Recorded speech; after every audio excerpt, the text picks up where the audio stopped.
School children petitioned to get this coming-of-age film made. That story and more next.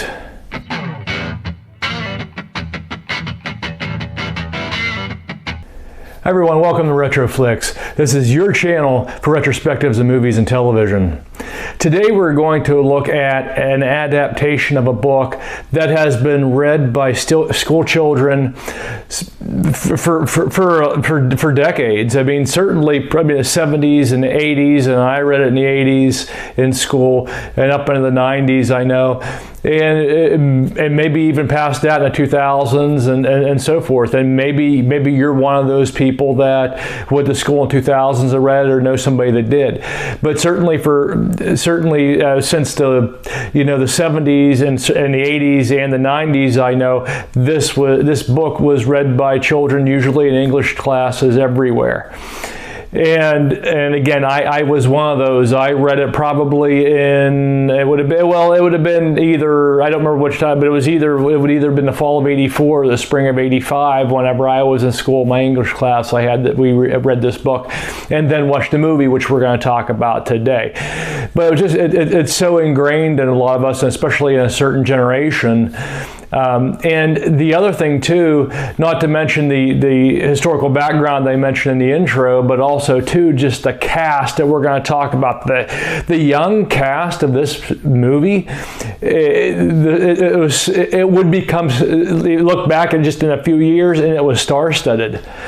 Unbelievable of these young actors that really weren't all that well known then that would become stars. I mean, all of them did to a certain extent, no doubt about it, and even a few of them still are. So just amazing, and we're going to talk about that as well. So again, going a little bit more into this here, we're going to look at this movie. This was an adaptation of a 1967 novel. And as I said, just became a staple of school children everywhere through the 70s, 80s, 90s, and perhaps even longer than that. And getting right into it now at this point, the film we're going to be doing today is The Outsiders, a 1983 film directed by Francis Ford Coppola. And the book was written by S.E. Hinton. Now, The Outsiders was set in a small town in Oklahoma, and it comprised of two rival gangs. One were the greasers, who were the poor kids, and then the socias, who were the rich kids. And they have this contentious rivalry within this small town. And this rivalry heats up even more when one member of the gang accidentally kills another member of the other gang. And the story goes on from there. Again, looking at the cast of this movie, I mean, they were unknowns at the time for the most part.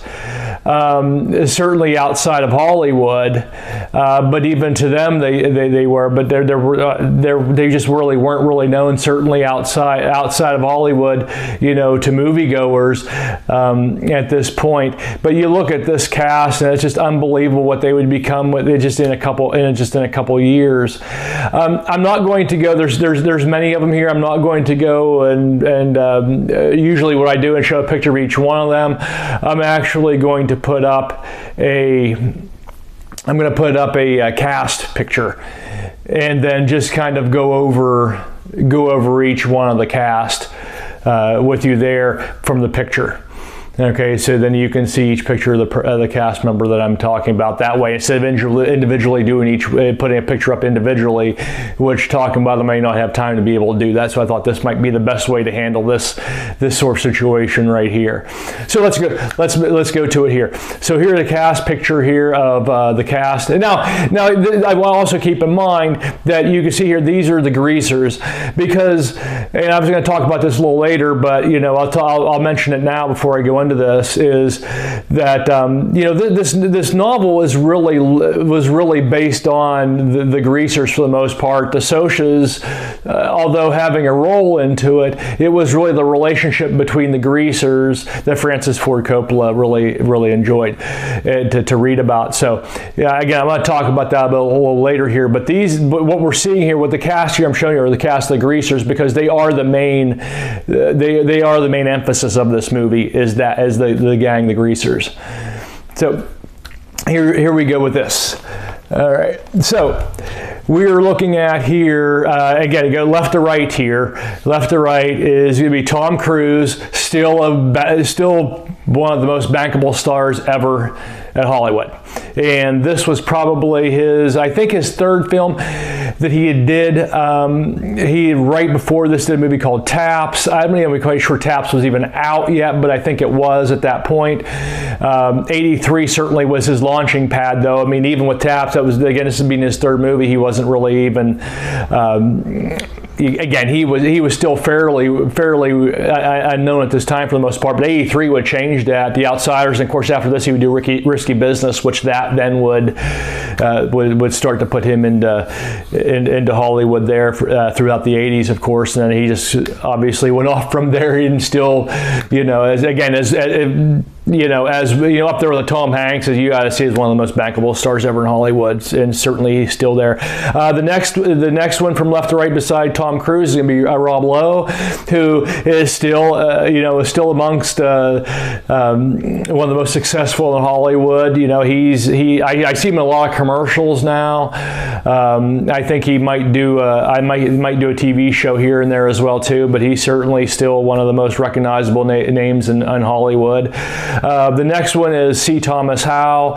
C. Thomas Howell I haven't really seen a lot of. I'm not saying he's not out there, but right now, but I haven't seen a lot of him for a lot of years. But I think he's still around. I think he does a lot behind the camera now.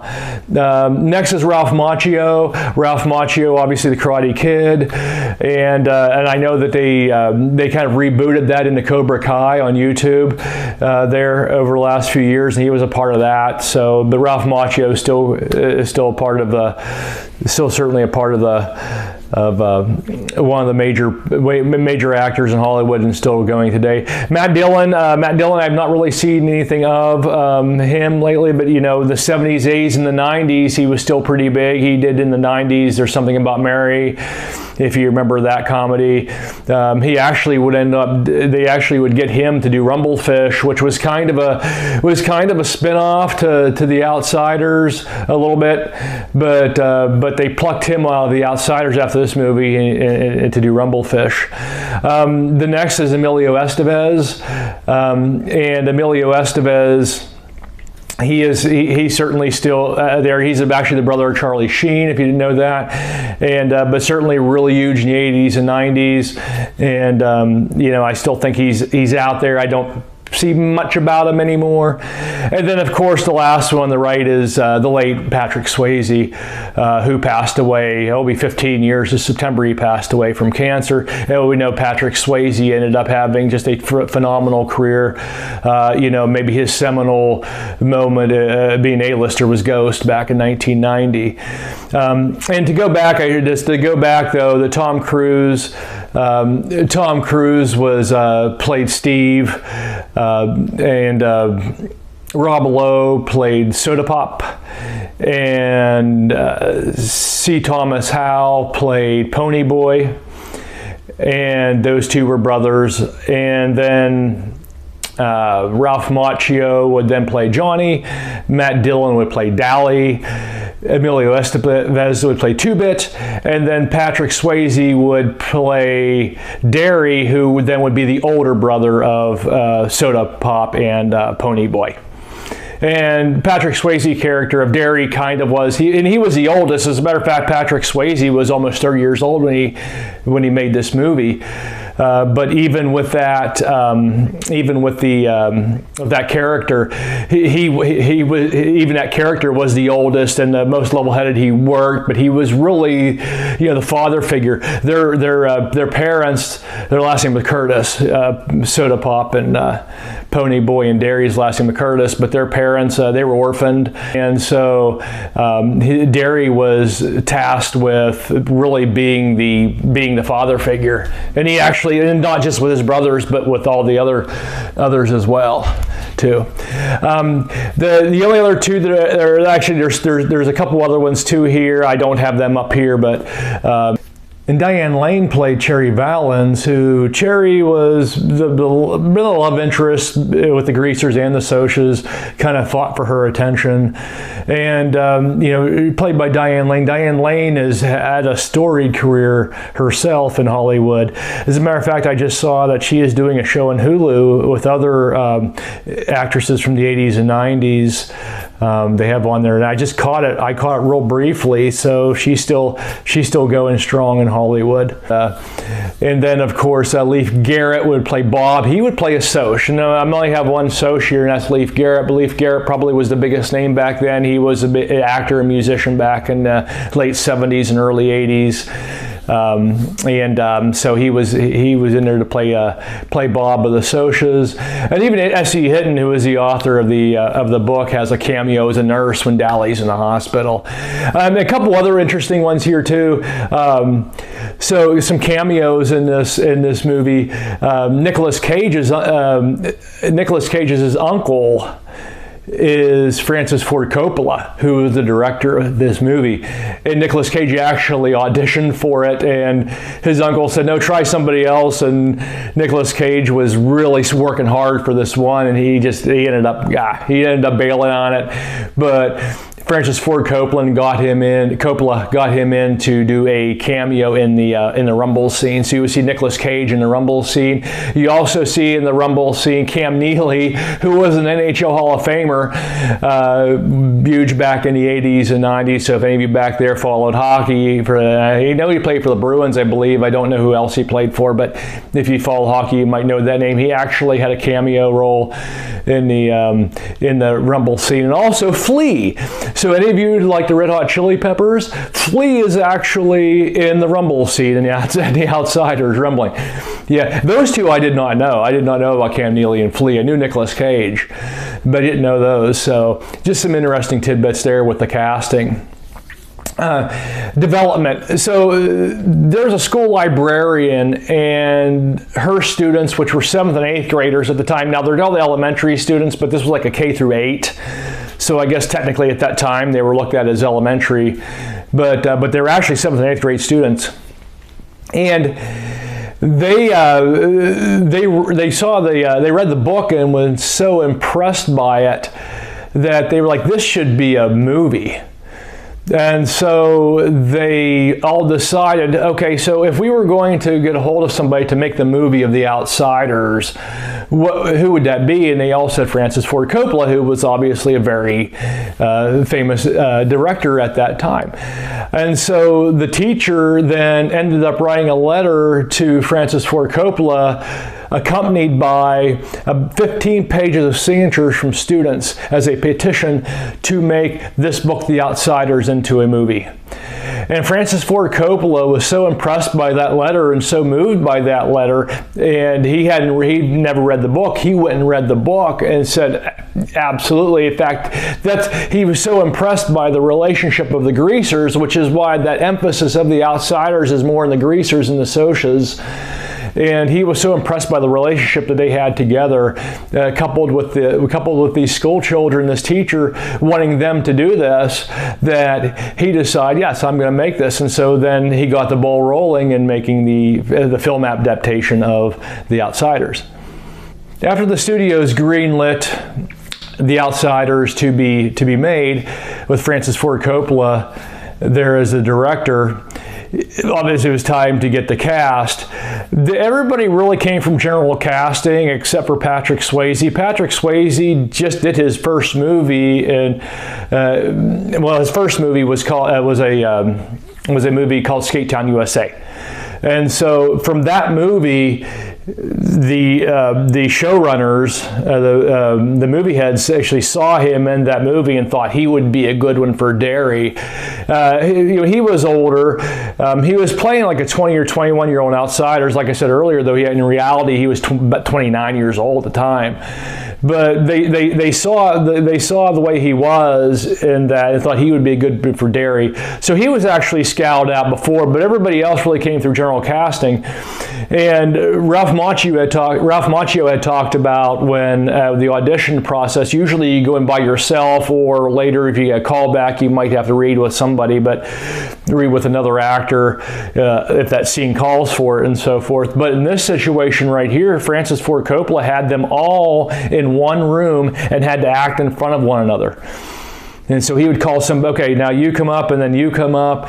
Okay, now just you, or if you're with somebody else reading, okay, both of you come up and read. And he was mix and match everybody, but it was also with everybody. Francis Ford Coppola, casting from for the movie, the casting people there, and the other actors that you're actually vying for a job with. And so Ralph Macchio talked about how nerve-wracking that was, because he said you then start to look at other people and what their reactions are. You have so many more faces looking at what the reactions are, it can kind of psych you out a little bit.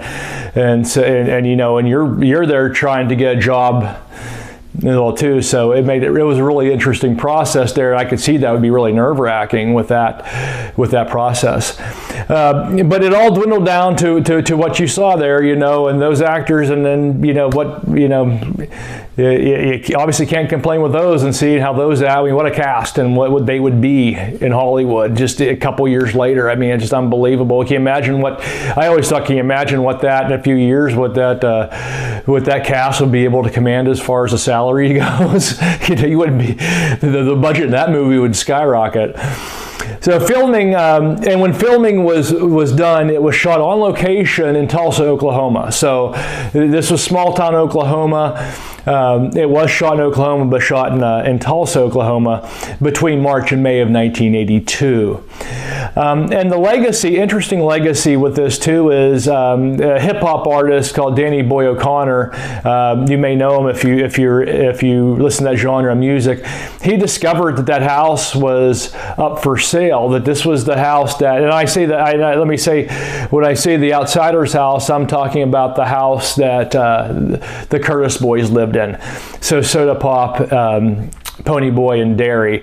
Because of the houses, that was kind of like the centralized place that everybody would come to, even like Steve and Dally and and all them. That was really the place they hung out at anyway. Would kind of stop over, Two-Bit and all them would come over. So in the movie, that was the one house of the Greasers that they had, and so that's the house I'm talking about there. And obviously it was located in Tulsa, Oklahoma. And he found out that this house was for sale. This is back in 2009, and so he ended up, or he found out that he found out where the house was, and then I think he bought in 2016. So my apologies on that. So, but it was 2009 whenever he found out about the house, and then in 2016 he ended up buying it when it came on the market. He bought it sight unseen. And so he said he walked into it, and to say that it needed repairs would be an understatement. So it was pretty well in disrepair. And so it took a lot of renovations. He had some volunteers. I think they even did a GoFundMe to raise some money and so forth. And there are a bunch of people then worked on restoring this home that was the actual home they shot for the Curtis boys in the movie The Outsiders. And it ended up open, and what his vision was to make a museum out of it, quite like the Christmas Story. If you knew that, the Christmas Story house, they actually have, I think it's still up and running, but that actual house, the exterior house is a house that's shot outside Cleveland, Ohio, and they actually made that into a museum. Well, that's what Danny Boy O'Connor did here, and the Outsiders House Museum, as it's called, was opened in August of 2019. Oh, so where can you stream this movie? You can stream it in Sling, Prime Video, and Vudu. I think you even check YouTube. I think it might be on YouTube as well. So go ahead and check there as well if you'd rather do that. But you definitely get Sling, Prime Video, and Vudu. You can watch The Outsiders. Again, at the beginning of the show, I told you what my memories of The Outsiders is, and it's a movie too that I always would watch if it was ever on television, and it brings back wonderful memories of me and helping me, actually, because I never really read a book before. I didn't like reading when I was young, and when I had to read this book in English class in junior high school, it really changed me on reading. Now, of course, in the movie, our teacher then showed us the movie after that, which it would have been out that time. This is, it was filmed in '82. It was released in '83, and so, she would have gone off of HBO or maybe a video. Obviously, she had a videotape of it. She could have actually bought the movie because they actually just were selling movies on videotape, or could have taped it off HBO. It certainly could have been on HBO at that time. I remember seeing it on HBO, but it certainly was after that because that was the first time I'd ever seen it. So yeah, it made a lasting impression on me. But what a great movie too. And again, just to go back, the actors that were in it, just unbelievable. And also a great story of how it got made. I mean, school children actually got this. I mean, obviously they were reading it, and thought this needs to be made in a movie, and got it made. So just absolutely, just a wonderful story. And so for The Outsiders, what are your memories of this? If you're a certain age like mine, did you read this in, or even a little younger you would have, but did you read this in school? So please comment below if you didn't read it. Did you see the movie? If you didn't, watch the movie if you haven't seen it. Comment below, tell us what you think of it. Tell us your memories if you do have an experience with reading this or watching the movie. Just a wonderful movie.